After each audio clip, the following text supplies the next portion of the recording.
کچھ لوگ یہ کہنا شروع کر دیتے ہیں حضور علیہ السلام تو دشمنوں کو معاف کرتے تھے، حضور علیہ السلام تو بڑے رحیم اور رعوف ہیں، شفیق و کریم ہیں، پیغمبر تو یوں سختی نہیں فرماتے تھے۔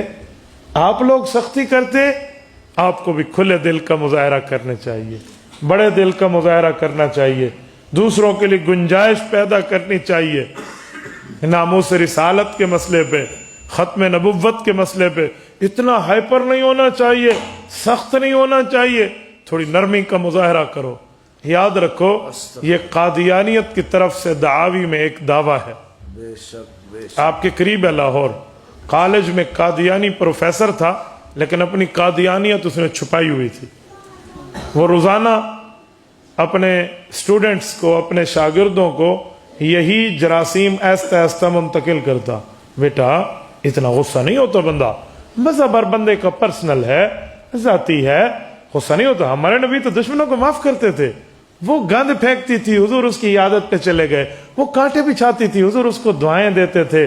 پیار کا معاملہ پیدا کرو، ان مولویوں کی طرف نہ جاؤ، یہ غصے میں آ جاتے ہیں، تنگ نظر ہیں، یہ لائٹڈ ماؤنٹریشن، یہ وہ جو ہے نا کیا کہتے ہیں، خوشحال زندگی اور روشن چہرہ نہیں رکھتے، یہ تنگ نظر ہیں، یہ فلاں ہیں۔ شاگرد روزانہ سنتے، ایک ان میں محمد ہی بیٹھا تھا صلی اللہ علیہ وسلم، حضور پہ دل قربان، جان قربان کرنے والا، وہ روزانہ سنتا۔ اس نے کہا اچھا کوئی موقع آئے نا تو میں ذرا بات کروں گا۔ ایک دن تو سر نے انتہا کر دی، کہا یہ مولوی یوں تمہیں سختی سکھاتے ہیں، فلاں سکھاتے ہیں، معاف کرنا سیکھو، پیار کرنا سیکھو، مذہب کو آرام سے پھیلاؤ، جو انکار کرے اسے سینے سے لگاؤ، آپ کے اخلاق سے مان جائے گا۔ وہ کھڑا ہوا، اس شاگرد نے کہا سر ایکسکیوز می 5 منٹس، مجھے 5 منٹ دے دیں، نہیں تو 1 منٹ دے دیں۔ ہاں بیٹا آپ کو ٹائم ہے، پوچھیے آپ کیا پوچھتے ہیں؟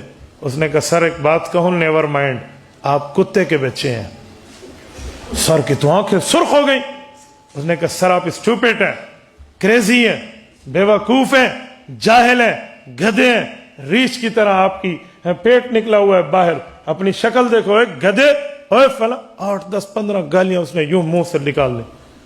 اب تو اس کی آنکھیں سرخ، تمہیں بولنے کا طریقہ نہیں آتا، تمہارے اندر سنجیدگی نہیں ہے۔ وہ بڑھتا گیا، یہ اسے دبائے وہ اور بڑھے، آخر یہ مارنے کے لیے لپکا نا۔ اس نے کہا سر مارتے کیوں ہیں؟ بڑے دل کا مظاہرہ کریں، معاف کرنا سیکھیں، اخلاق دینا سیکھیں، پیار کرنا سیکھیں، سینے سے لگانا سیکھیں۔ سر آپ کیوں اتنے ہائپر ہو گئے ہیں؟ اب اس کے دانتوں کو پسینہ آ گیا۔